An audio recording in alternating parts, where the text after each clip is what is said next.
So I broke my toe last night, and that's why I'm not wearing good shoes for my last annual meeting, and I apologize. It's nice to see you all. So last week at our final board meeting of the year, Rabbi Buchdahl and Marcia Gaban suggested I offer the Devar Torah since it would be my last meeting as president. And so I read the Parsha, all about the tabernacle, which our ancestors carried in the desert. You remember that the Israelites created, decorated, tended, and safeguarded the portable ark as we traveled from Egypt to the Promised Land, essentially our shul in the desert.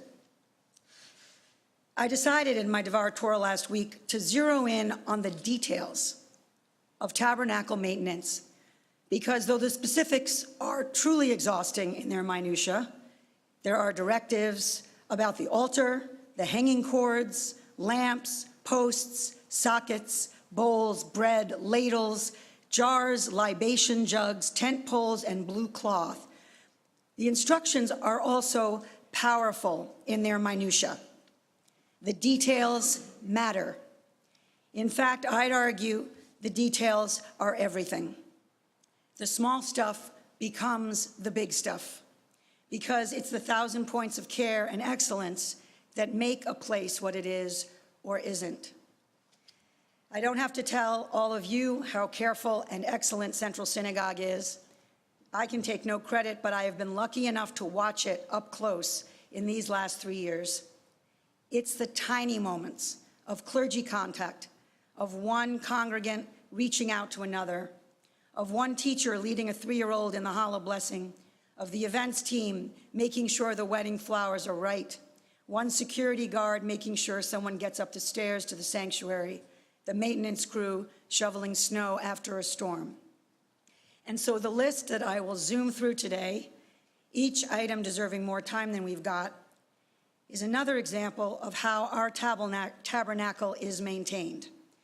Not just safeguarded, but burnished, made better, stronger, even kinder. So our personnel news, Sasha Kopp, who I don't think is here, joined our nursery school. She is the assistant early childhood director. She's an HUC grad with a double master's in Jewish education and nonprofit management. We have no slouches here. I won't go through everyone's degrees. Everyone's very educated here. Marissa Hochberg is our director of elementary engagement. She's a day school grad and another master's in psych from Northeastern. She ran a girl empowerment program at Temple Emmanuel, that other synagogue. She has done amazing work here. Cantor Mutlu, is he here? Is any of our clergy? Yes, okay. Well, he came from Houston, if you haven't heard. And he brought not just his ineffable ease and his magnificent talent, he brought his rare humility. It's not a given that someone can hold the spotlight so dramatically and also cede it so frequently. So thank you, Daniel, for a great debut. Sticking with our clergy, now that I've acknowledged Cantor Mutlu, let me just praise our veterans briefly, which is the easiest task in the world. Rabbi Mosalth, it was such a pleasure last Friday for all of us to celebrate your 10 special years here. Thank you for being, as Rabbi Buchdahl described you, our comforter in chief, and congratulations on a tenure to be proud of. Applause. And though Mo sets the bar on attentiveness, I have to acknowledge the pastoral care I've seen offered exquisitely, meticulously from every single member of the clergy team, pulpit and non-pulpit, Rabbis Lorge, Colin, Rubin, Lev Cohen, and Auerbach, and Cantors Mutlu and Kadrain. It is the most important work that we do, and every one of you does it with emotional acuity and solemn rigor. Thank you.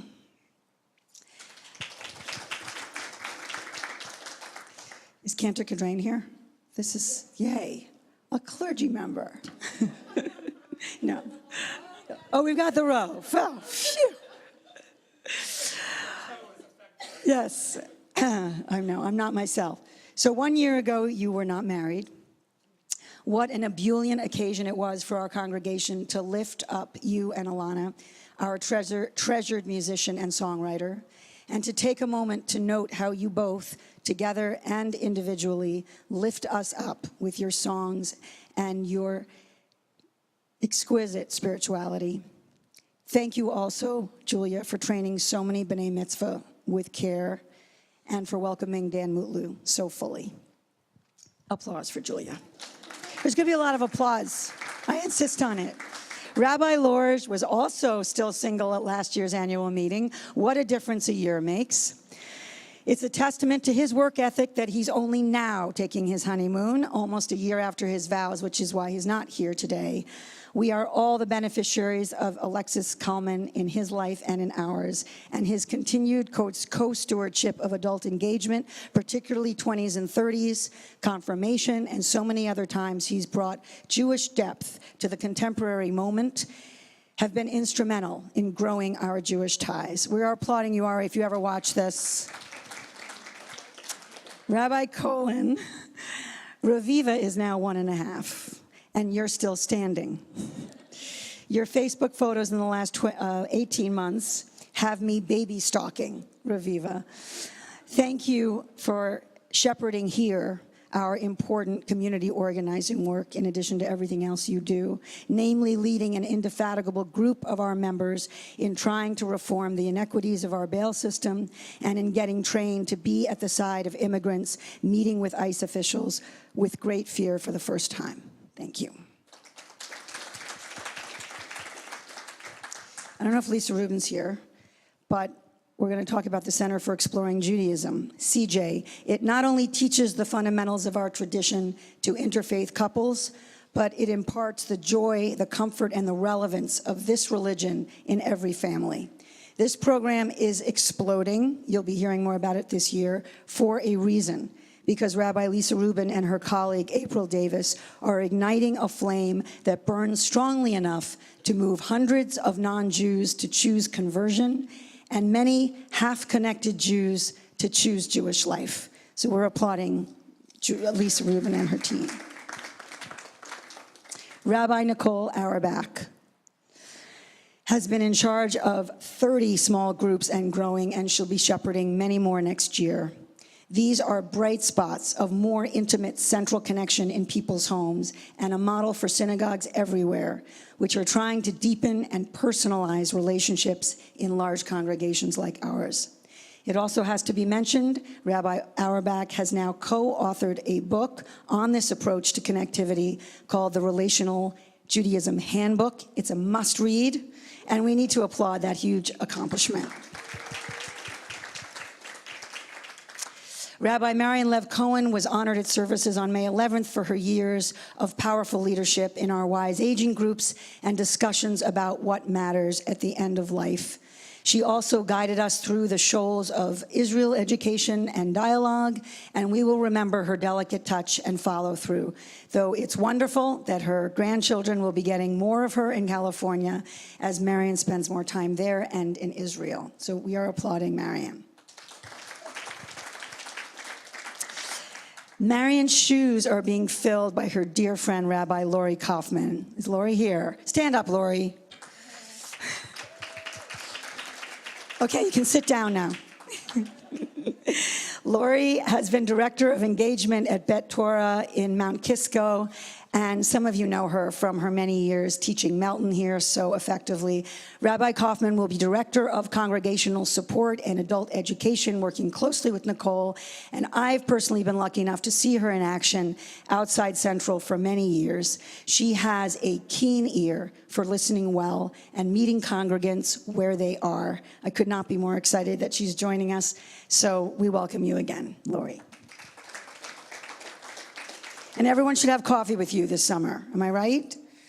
Or a drink. Well, maybe we should start with coffee.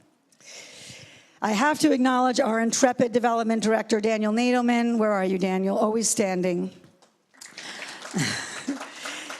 He is moving on, as we know, to his next chapter after 13 remarkable years of dogged fundraising, coupled with a love for this synagogue that we all could see and feel.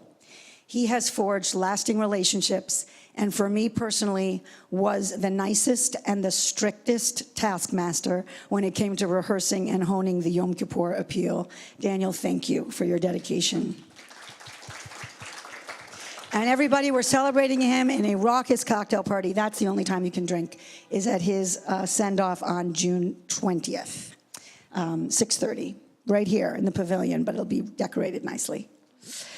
Cindy Grebo and her team continue to protect and inspire our littlest Jews. And the nursery school is at capacity while proudly placing its little graduates in great kindergartens, which you know that New York parents care about. So let's applaud Cindy and her team.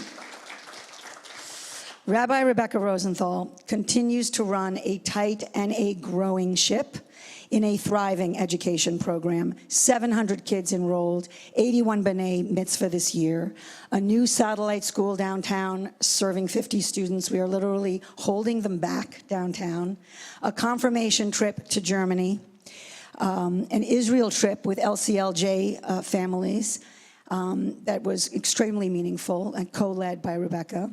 I can't wait for all of you to get a glimpse of the High Holy Day Machzor, the prayer book, which the 5th and 6th graders researched and wrote as part of the project-based learning approach in LCLJ.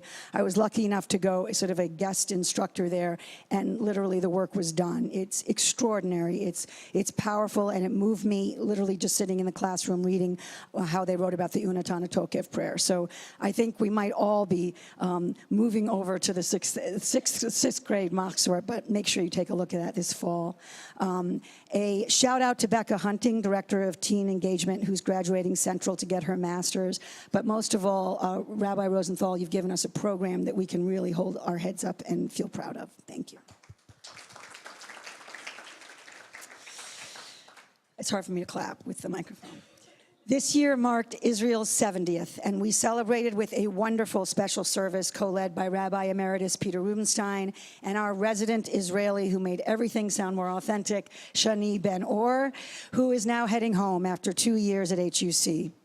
We held symposia on where Israel is today, including challenging, important conversations spanning the political spectrum, led ably by Rabbi Buchdahl. And the Board of Trustees traveled to Israel under the senior rabbi and cantor's guidance in March. It was a trip that made us think, wrestle with the tensions on the ground, and feel even more invested in Israel's future. And now that I've mentioned the trustees, who were very fun to travel with, though we missed a few. Brad, where's Brad? We miss Brad, yes. I have to say something about the trustees and past presidents. They have not just been extraordinary friends. They have been remarkable carriers of our proverbial tabernacle Central Synagogue, and I am continuously awed and grateful for their commitment to this place and all the wisdom and leadership they've given in these last 3 years. Can they stand up, whoever is here? Brad is in the back. But the board members, I see that's Joe Sofer, David Ellison, former president, past president. Okay, not a lot of board members. I thought there was one more. We have... Joe stood.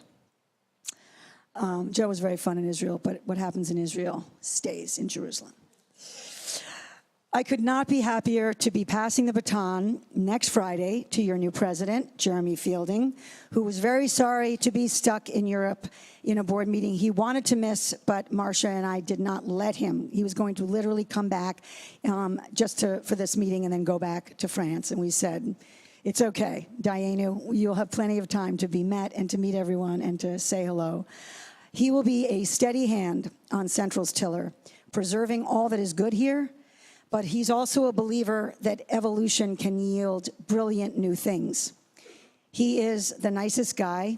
He's given untold hours as a trustee and clergy advisor, and has a British accent, way more elegant than my New York one. So when he asks you for money on Yom Kippur, it will sound like Shakespeare. Jeremy, in France, we are saluting you, and we'll be saying more about him. It's been a profound honor to serve this synagogue, and I got to do it alongside two extraordinary leaders whom I can't end without thanking.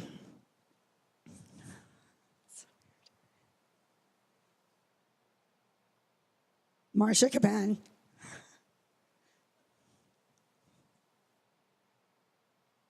You keep the synagogue fiscally responsible and sound.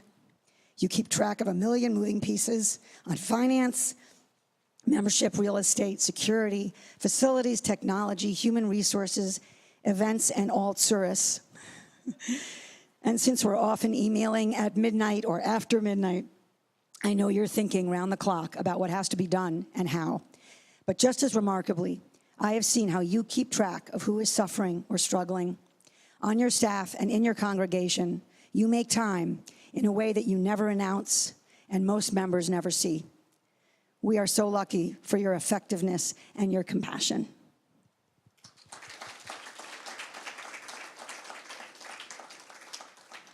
And finally, Rabbi Angela Buchdahl, you once called me Abby Silverberg, so I think I can mess up your name once. I am not the only one around here who struggles to put into words what you give to so many of us. Sensitivity, sacredness, steadiness, energy, creativity, wisdom. When I say that you are there, I mean you're everywhere. At people's bedsides and Shiva gatherings, on the phone, in the car, reaching people whatever it takes, anchoring and shaping worship, leading your team in ways that make them feel not just heard, but empowered. The fact that we are 2,600 families strong with 700 waiting is actually no accident. You're the first of the many reasons why, and I am blessed by your friendship. Thank you.